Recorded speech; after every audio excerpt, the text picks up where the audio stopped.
사도행전 27장 20절 말씀입니다. 여러 날 동안 해도 별도 보이지 아니하고 큰 풍랑이 그대로 있음에 구원의 여망마저 없어졌더라. 여러 사람이 오래 먹지 못하였으니 바울이 가운데서 소문하되 여러분이여 내 말을 듣고 그들에게서 떠나지 아니하여 이 타격과 순상을 면하여 떠나면 좋을 뻔하였느니라. 내가 너희를 권하노니 이제는 안심하라. 너희 중 아무도 생명에는 아무런 손상이 없겠고 오직 배뿐이리라. 내가 속한 바 곧 내가 산지는 하나님 생각하다 어젯밤에 내 곁에서 소문하되 바울아 두려워하지 말라.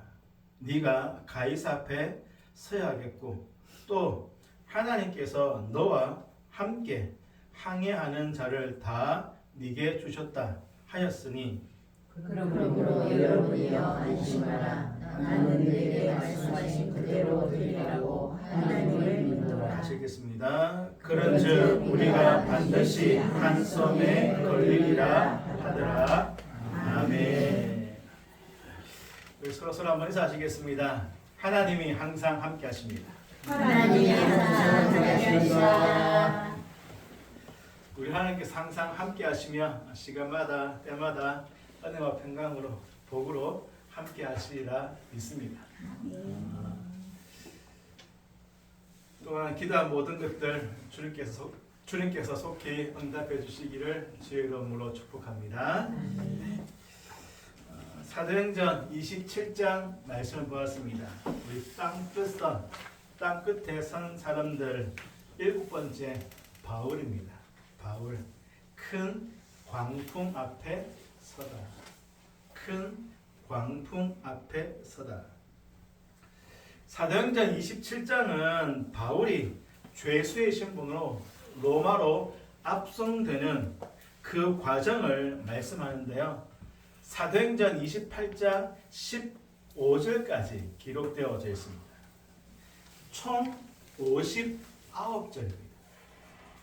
바울이 죄수의 신분으로 로마로 압송되어서 로마에 도착하기까지 그 기록이 무려 59절. 사도행전에 기록되어져 있는 다른 사건들과 비교하면 매우 길게 그리고 자세하게 기록하고 있습니다. 사도행전을 누가 기록하였죠? 네, 사도행전은 누가가 기록하였습니다. 누가가 사도행전을 기록하면서 바울이 죄수의 신분으로 로마로 압송되어 가는 과정을 왜 이토록 길게 그리고 자세하게 기록했을까요?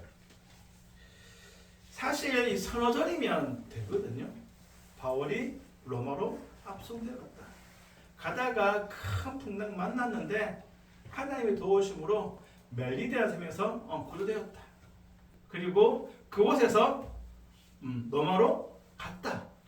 이러면 되잖아요. 그런데 무려 59절입니다. 우리가 굳이 로마 항해 일지를 다 알아야 될 이유가 있을까요? 사실 여기 나와 있는 지명들요, 우린 잘 몰라요. 그렇지 않나요? 뭐 감도 잘 안 옵니다. 기록하지 않아도 사도행전을 읽고 이해하는데 아무런 문제가 되지 않죠. 사실 사도행전에 기록된 바울의 전도여행 생각해 보십시오. 하나하나가 하나님의 놀라운 일하심이고 바울의 간증거리가 얼마나 많습니까? 차고도 넘칠 것입니다. 그런데 그것들 중에 바울의 로마 압송 일지보다 자세하게 그리고 길게 기록되어 있는 것은 없습니다. 하나님의 일하심, 바울이 경험한 하나님의 그 간증거리가 얼마나 많겠습니까? 바울이 당한 고난이 한두 개가 아니잖아요. 죽을 고비를 수없이 많이 당겼습니다. 그때마다 받았던 그 간장 은혜가 얼마나 많겠습니까? 그런데요, 그 사건보다 이 누가가요, 굳이 꼭 없어도 될 것 같은 항해 일지를 길게 자세하게 기록하였다. 결국은 하나님이 하신 거거든요. 하나님이 누가를 통해서 이것을 자세하게 기록하신 거잖아요. 그 이유가 무엇일까요? 하나님은 왜 바울의 이 로마행을 길게 자세하게 기록했을까? 우리에게 주시고자 하는 메시지 말씀이 무엇일까? 제가 한번 찾아봤어요. 딴 분들은 어떻게 생각하느냐? 여기에 대해서 말씀하시는 분들이 거의 없더라고요. 있어도 제 마음에 그렇게 확 와닿거나 충족되지 않았습니다. 하는 얘기가 그 시대의 문학 방법이다.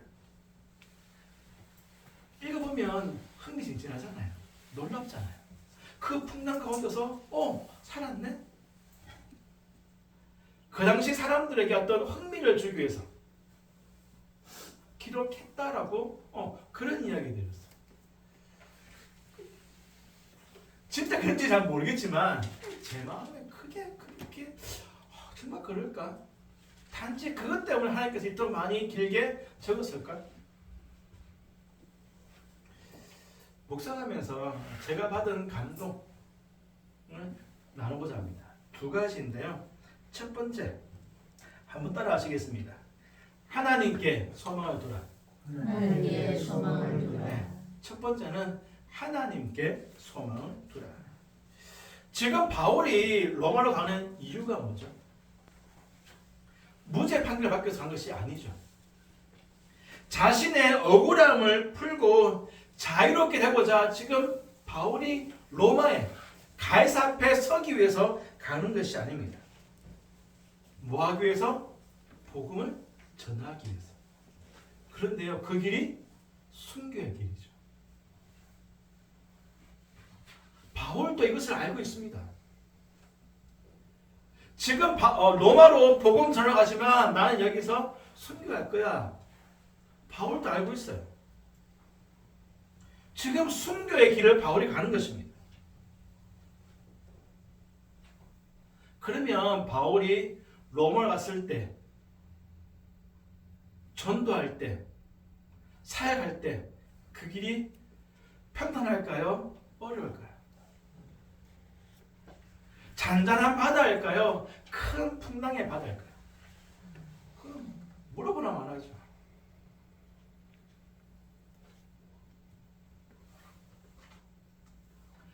지금 바울이 로마로 가는 과정 속에서 만난 그 풍랑처럼, 그 광풍처럼 로마에서도요, 정말 감당할 수 없는 큰 풍랑이 찾아올 것입니다. 이 광풍을 통해서 하나님이 미리 말씀하신 거죠. 미리 보여준 것입니다. 바울, 너 넘어가면 지금 당하는 이 광풍, 이것보다 더 큰 바람 만날 거야. 막 요동칠 거야.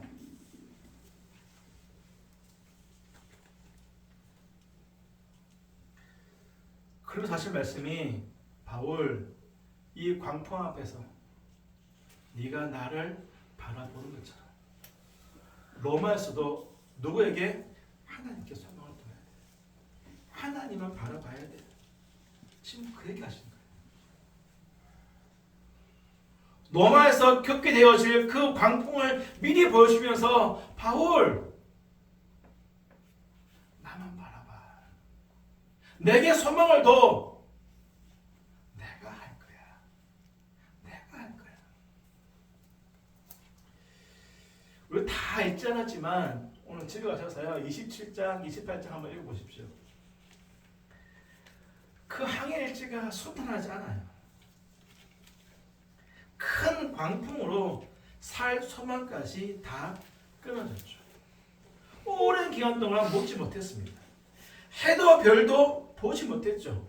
배에 있던 기구들, 장비들을요 자신의 손으로 다 버렸습니다. 그만큼 위급하고 어려운 상황이었던 것이죠. 또한 배가 밀려 점점 육지에 가까워지자 어떻게 합니까? 사공들이 자신들만 살고자 도망치고자 했죠. 그리고 배가 거의 다 깨어져 갈 때에 군인들이 바울을 비롯하여서 죄수를 다 죽이자마였죠. 광풍보다 바울에게 더 큰 위기가 왔습니다. 하지만 백부장이 바울을 살리기 위해서 군인들의 그 뜻을 막았습니다. 이것이 전부가 아니죠. 배가 완전히 파손되었지만 모든 사람들이 어디에? 멜리데 섬에서 구조되었습니다. 그런데요, 그곳에서 무슨 일이 났죠? 바울이 독사에 물렸습니다. 이것을 본 원주민들이 그러죠. 아, 저 사람 진짜 죄인이야. 바다에서는 구원받았는데 그 사람의 죄 때문에 지금 독사에서 물렸어. 아이고, 결국 죽네. 하지만 바울은 조금도 상하지 않았죠. 이런 과정을 거치면서 마침내 바울이 로마에 도착했습니다. 이런 말이 있죠. 너는 도대체 목수이 몇 개냐? 너는 도대체 목수이 몇 개냐? 바울이 그렇습니다. 그렇지 않습니까? 광풍으로 먹지 못해서 군인들에 의해서 배가 파손되는 과정에서 또는 독사에 물렸을 때 바울은 분명히 죽어야 합니다. 12번도 더 죽어야 되죠. 그런데 바울은 죽지 않고 마침내 로마에 도착했습니다. 성도 여러분, 그렇다면 바울이 왜 안 죽었을까요? 12번도 더 죽어야 되는 상황인데 바울이 왜 죽지 않았을까? 바꿔 말하면 하나님이 바울을 왜 살려 주셨을까? 본문 24절입니다. 바울아, 두려워하지 말라. 네가 어디에요? 가이사 앞에 서야 합니다. 바울아, 두려워하지 마. 너는 가이사 앞에 반드시 설 거야. 하나님의 작전, 하나님께서 예정하셨기 때문입니다. 바울이 지금 로마 가는 것은 바울의 뜻이 아니죠. 바울의 계획이 아니에요. 하나님께서 바울을 로마에서 쓰시고자 작정하시고 계획하시고 바울에게 소명, 사명 주셔서 보내신 것입니다. 그러니 그 누구도 그 무엇도 하나님의 그 작정, 그 계획을 막을 수가 없죠. 무너뜨릴 수 없는 것입니다. 성도 여러분, 우리의 신앙, 우리의 인생 여정에도 웅덩이와 수렁이 없으세요? 사실 조그마한 풍랑도 파도도 쉽지 않잖아요. 그런데 때로는 감당할 수 없는 큰 광풍이 닥칠 때가 있습니다.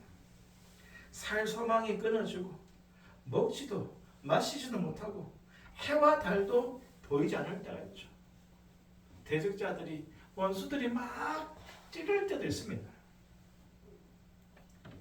하지만 로마서 8장 39절 무엇도, 그 어떤 것도 나를, 우리를 우리 주 그리스도 예수 안에 있는 하나님의 사랑에서 뭐 할 수 없다? 끊을 수 없다.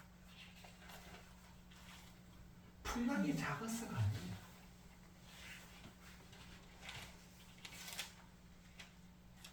원수의 힘이 약해서가 아니에요.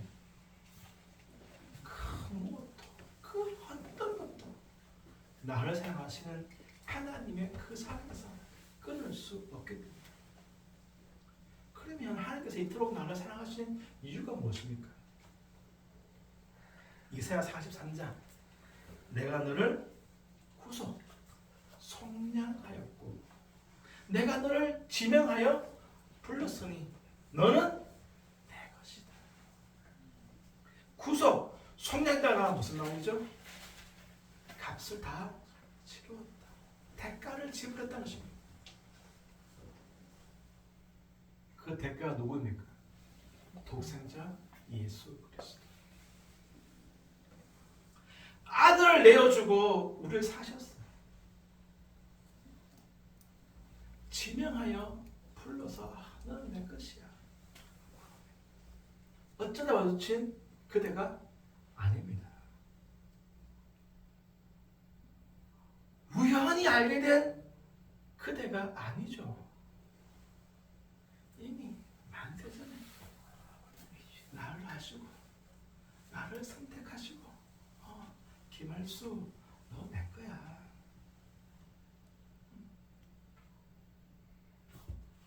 신수아 너 내 거야 하고 불러서 자녀 삼으셨죠.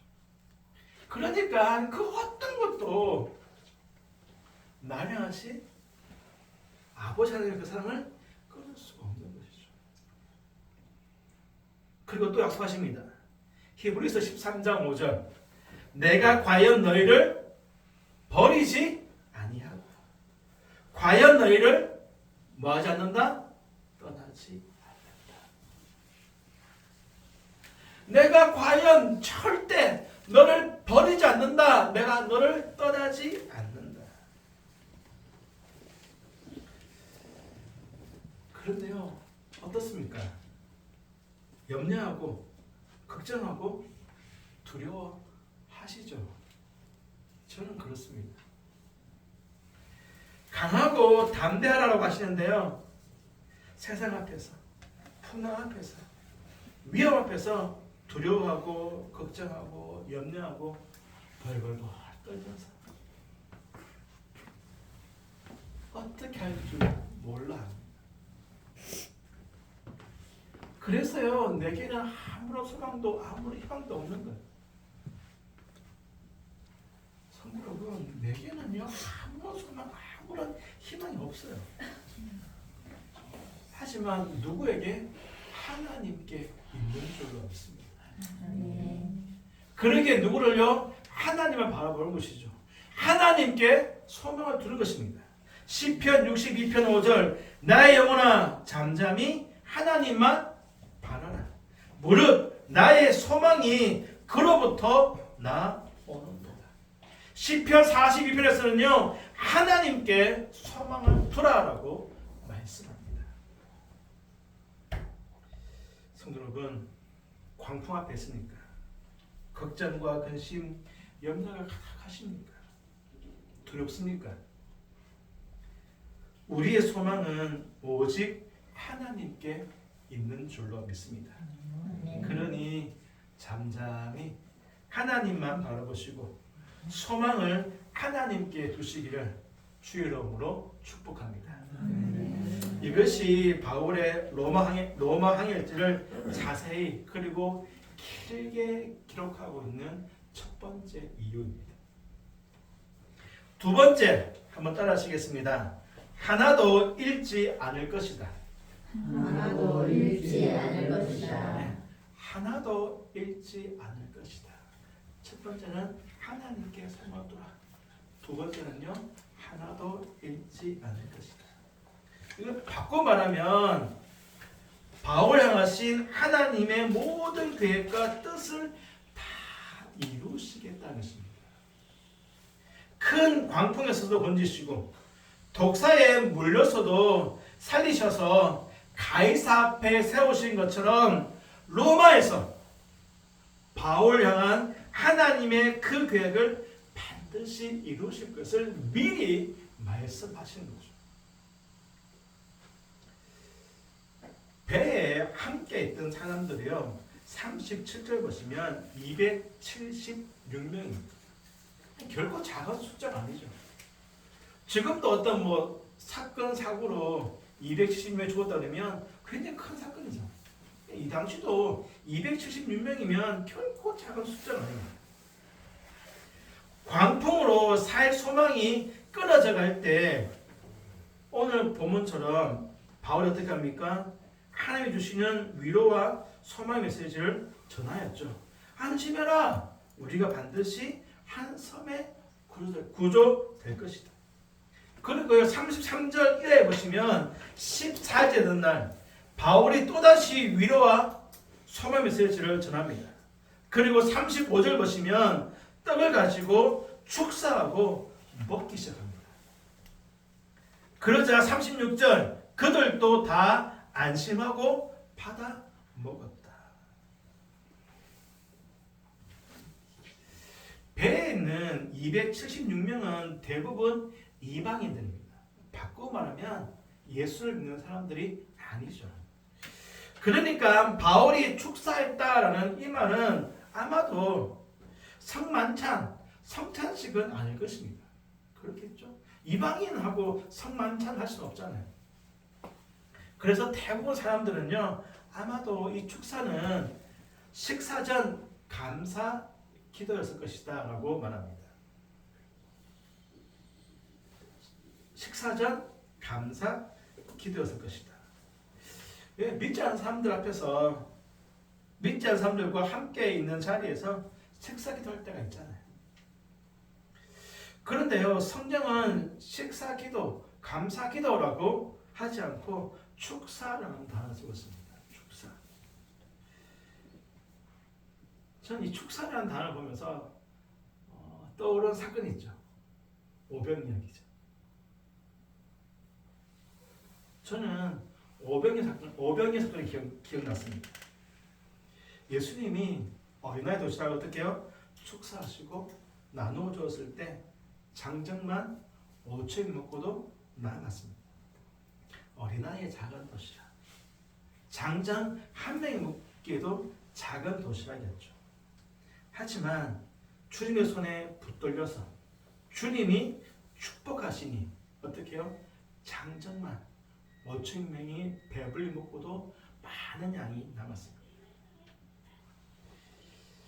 이것은 바울의 사명이 무엇인지, 바울을 로마에서 어떻게 사용하실 것인지를 미리 보여준다고 생각합니다.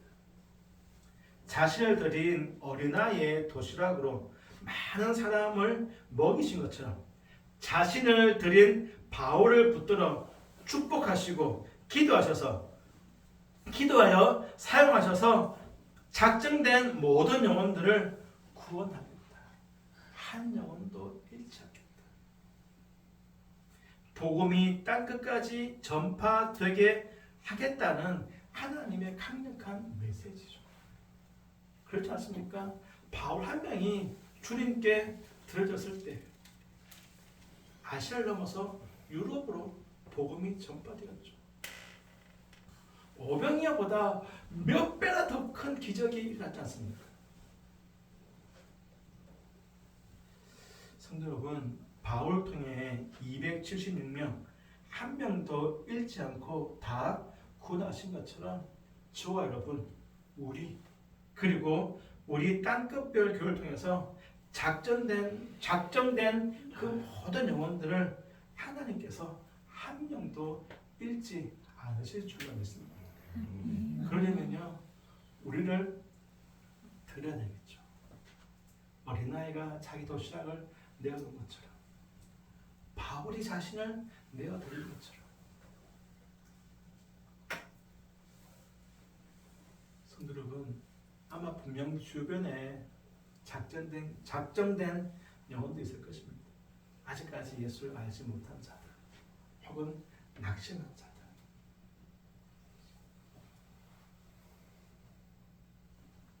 나를 들여서, 우리 교회를 들여서 하나님께서 한 명도 잃지 않는 그 일 가운데 쓰임받는 저와 여러분, 우리 교회가 되어지기를 주의 이름으로 축복합니다. 아멘. 마지막으로요, 큰 풍랑을 대하는 바울의 태도에 대해서 생각하면서 말씀을 마치고자 합니다. 바울이 로마로 가는 이유, 그것도 죄수의 신분으로 압송되어 가는 이유는요, 하나님 때문이죠. 사명 때문입니다. 복음 때문이죠. 결코 자신의 영광이나 혹은 관광이 목적이 아닙니다. 부르시니까 가는 거잖아요. 맡기시니까 가는 거잖아요. 그렇다면 죄수의 신분은 충분히 우리가 이해할 수 있습니다. 그렇죠? 이 당시에 바울을 죽이고자 작정한 사람이 한두 명이 아니잖아요. 그러면 로마의 군대 보활에 가는 것이 가장 안전하겠죠. 가장 안전하게 로마에 갈 수 있는 방법입니다.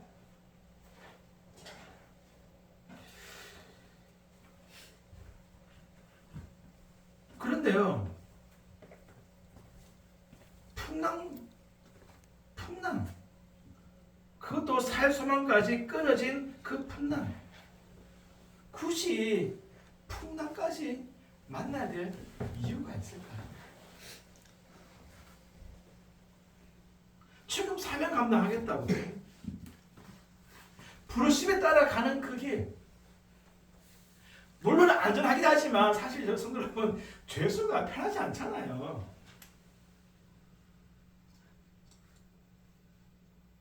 뭐 죄수를 잘 대해주겠습니까?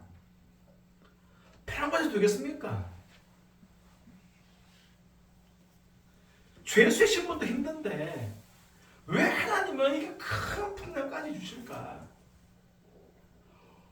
어느 풍랑도 사라지는 것이 맞지 않을까요?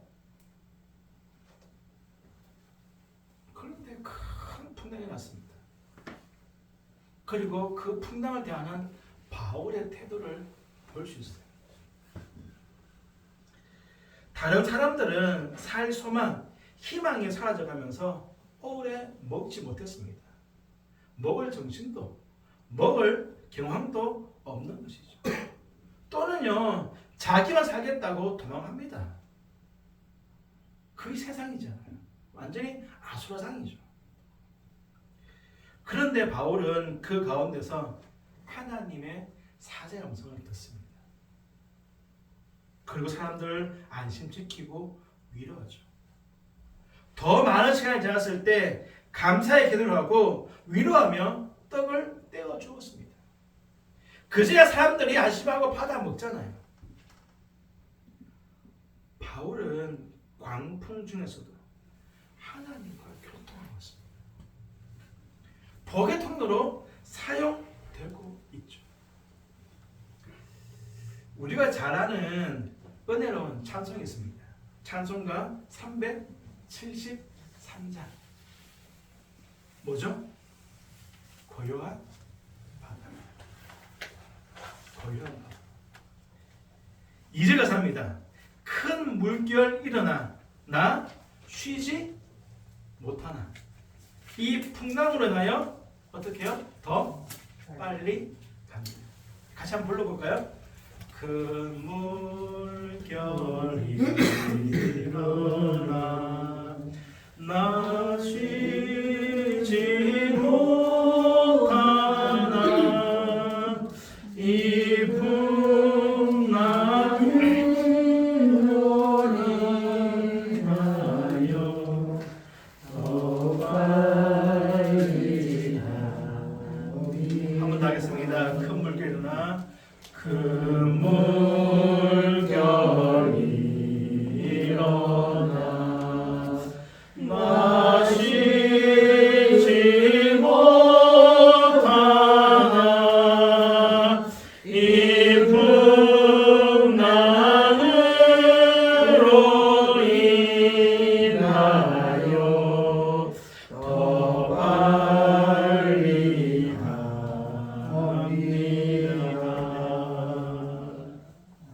지금 풍랑이 났지만, 그래서 나 쉬지 못하지만 하나님 이 풍랑으로 더 빨리 갑니다. 이거거든요. 성도님들 아멘이십니까? 아멘. 저도 이 찬양 많이 불렀습니다. 큰 큰 물결이 일어나 나 쉬지 못하지만 이 풍랑으로 인하여 더 빨리 갈 줄 믿습니다. 이 찬양 부르며 더 빨리 가기를 소망했습니다. 3절은요, 내 걱정 근심 쉬 없게 하시고 내 주여 어두운 영혼을 곧 밝게 하소서. 이 찬양도 불렀습니다.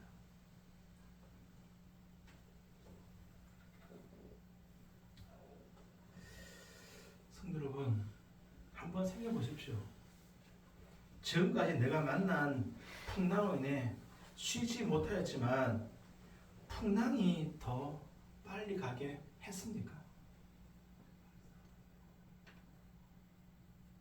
풍랑 때문에 더 빨리 가졌습니까?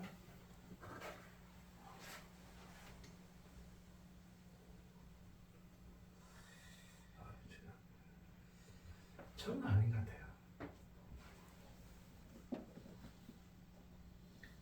풍랑이 불었으니까 분명 빨리 갔겠죠. 문제는 어디로 갔느냐는 것입니다. 풍랑이 불긴 불었는데 그 풍랑 때문에 빨리 가긴 갔는데 과연 내가 어디로 갔느냐?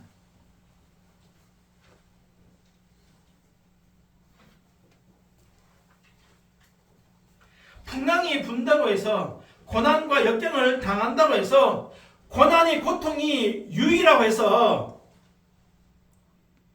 모두 하나님께로 인도하는 것은 아니다는 것입니다. 출애굽한 백성들 광야로 갔죠. 얼마나 많은 풍랑을 받았습니까? 그렇지 않습니까? 먹을 거, 마실 거, 전쟁에 매일매일 풍랑이었죠. 그러면 그 풍랑 때문에 가나안 땅에 빨리 갔습니까? 정반대였죠. 빠른 길로 가면요, 뭐 일주일, 10일 갈 수 있습니다.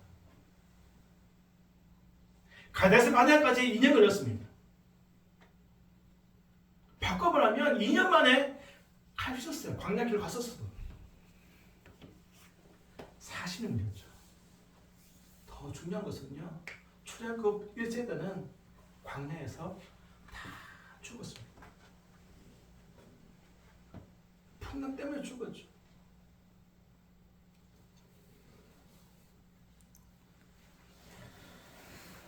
정말 내 신앙이 가짜였구나. 찬송을 부르는데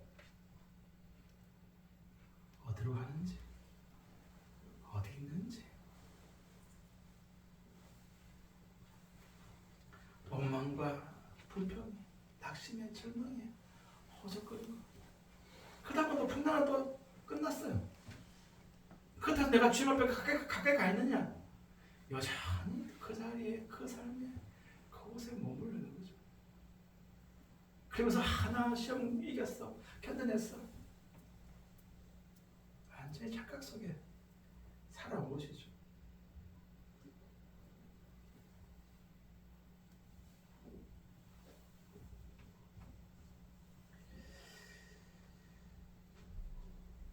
풍랑을 통해서 하나님 내게 주시는 메시지, 훈련, 연단을 통과해야 빨리 가는 것입니다. 마치 운전면허 시험 친다고 다 통과가 아니죠. 커트라인, 그죠? 점수를 넘어야 합격이고 통과입니다. 점수가 안 되는데 시험만 친다고 해서 통과가 아니에요. 광야 백성들이나 우리들은요, 그냥 시험만 치고 있어요. 점수가 미달인데, 불합격인데, 풍랑을 인하여 빨리 간다고만 찬송하고 있죠. 그러면서 그 풍랑이 주는 메시지가 무엇인지, 연단이 무엇인지, 가야 할 방향이 어딘지도 모르고 그냥 딱 그 고비 넘기면 또 원망하고, 그 고비 넘기면 또 좌절하고,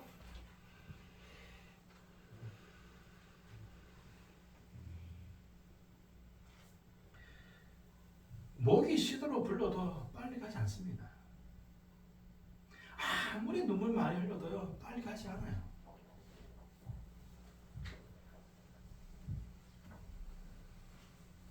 빨리 가긴 가는데 하나님과 먼 곳으로 가죠. 그러니 원망과 불평이 나오고 어떤 사람들은 시험에 빠져서 주를 떠나는 사람도 없지 않았습니다. 성도 여러분, 풍랑 앞에서 모세와 백성들의 차이가 무엇입니까? 모세는 하나님 앞에 엎드렸죠. 백성들은요 원망과 불평을 토해냈습니다. 갈렙과 여수아 그리고 나머지 10명의 정탐꾼의 차이가 무엇입니까? 그 땅이 주는 광풍 앞에서 하나님을 바라보느냐, 그 광풍을 바라보느냐. 10명은 누구 봤죠? 거대한 자석 봤죠. 여수와 갈렙은요 그 땅의 주인이신 하나님을 봤습니다.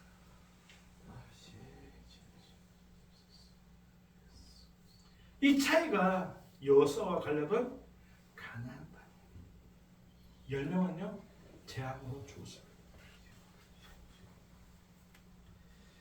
말씀 듣겠습니다. 성도 여러분, 바울의 로마 업성 여정을 통해 하나님만이 우리의 소망이라고 분명히 말씀합니다. 하나님께 소망을 두라라고 합니다. 그리고 그 소망이신 하나님께서 우리를 붙들어서 축복하시고 우리 향하신 하나님의 뜻을 다 이루시겠다고 말씀합니다. 그러기에 저와 여러분, 그리고 우리 교회는 하나님 손에 붙들린 어린아이의 그 작은 것을 주의 손에 붙들린 바울처럼 하나님 앞에 붙들려서 쓰임받는 작은 도시를 바울이 되어야 할 줄로 믿습니다.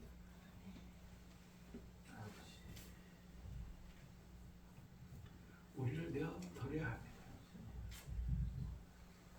마지막으로 광풍 앞에 서 있는 바울을 통해서 나의 태도를 살펴봐야 합니다.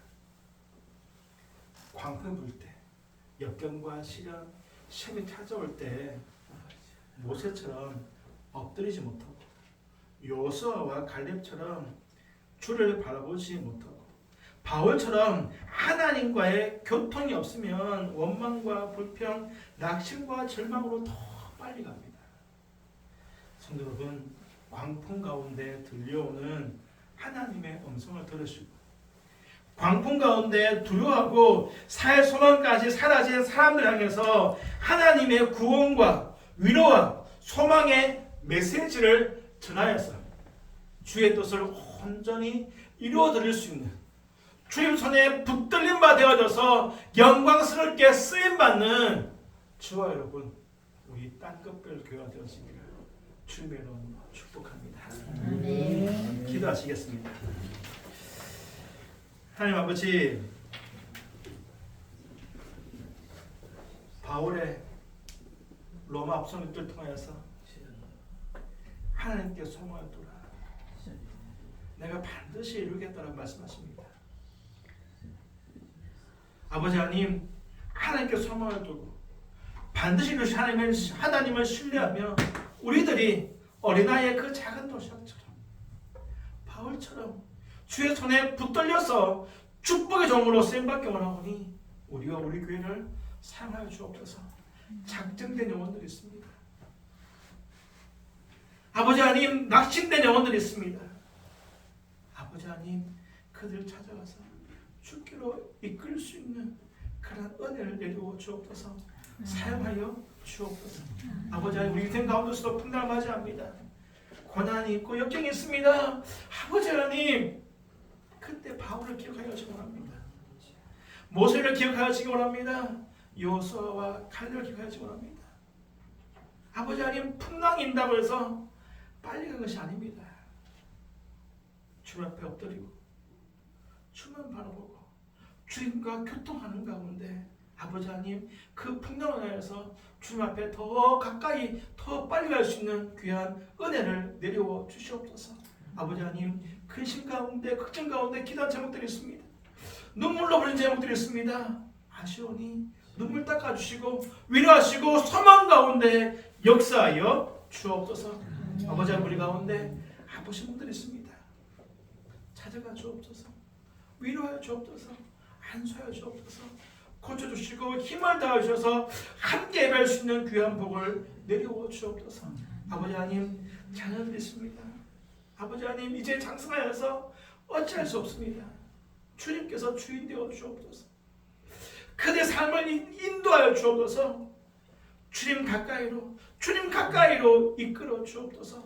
직장 사업장 위에 축복하시고 복 내려 주옵소서. 예수님의 이름으로 기도하옵나이다. 아멘. 이 말씀을 기억하시면서 주만 바라볼지라 찬송하겠습니다.